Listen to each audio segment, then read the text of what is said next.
How do you feel about the thought of being married to and living with one partner forever?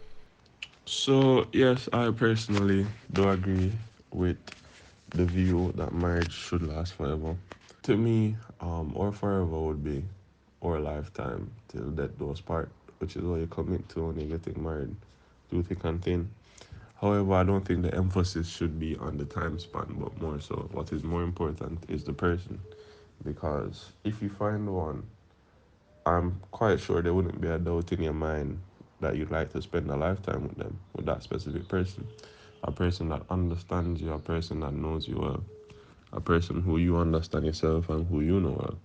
So, sharing your life with that person and becoming one unit until the Lord says, it's time. I think that's ideal for me personally. You have to tolerate his imperfections. Like, if you ask him what is 1 plus 1 and he answers 11, okay, just keep quiet so that there's no more argument. That's it. So you accept their imperfections and just Yeah. live with them forever, no Yeah. matter what. Because look, there's grass is not greener on the other side. All right. So You think you stick to can the- find the right man? No, there's no right man. You have to, or you just have to accept the person as he is. Oh, you're married, correct? Yes. Forever is a long time. How do you feel about living forever? Living forever with this one person. How do you feel about that?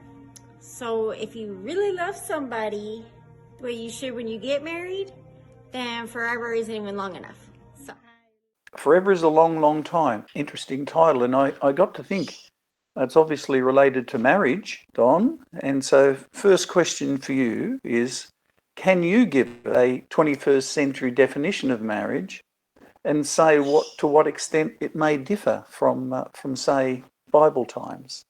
Yeah, interesting, Wayne. It's funny that we go through life and we have weddings and we get married, and quite often we don't think about a specific definition of what is a marriage. Marriage is simply a legal contract between individuals in which they and their belongings become united. So it's not just about two people, it's about two people and what they have. And you know that today there are certain dynamics within marriages when people may have, for example, prenuptial arrangements, and they might not decide to share everything equally, but generally that's what marriage is. It's when two people agree that they're going to be sharing themselves and everything they have. Marriage today requires both people to get a license, usually from the state, from the city, the county, wherever you live, the country where you live. And it's usually signed by a justice of the peace or clergy, pastor, somebody. Many marriages incorporate religious ceremonies or celebrations, and modern marriages focus primarily on the legality of the transaction. In some countries, rather, marriages can take place between people of any gender who are over 18. And that's something that you talk about in Bible times. And this is one of the differences. In Bible times, marriage would always only be between persons of two opposite genders. Nowadays, they are having all kinds of things that are being permitted. But there's not a whole lot of difference in the definition between now and Bible times, because it is still a legal contract. It has been and always been a legally binding contract between members of the opposite sex. It didn't always involve a certificate or a marriage license as you have now, but there was an understanding that society had when two people came together or became husband and wife.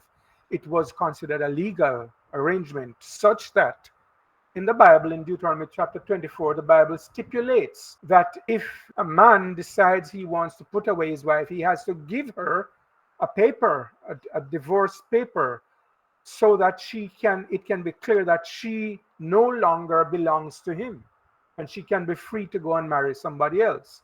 So it was considered legally binding in the Bible as well. Very nicely done.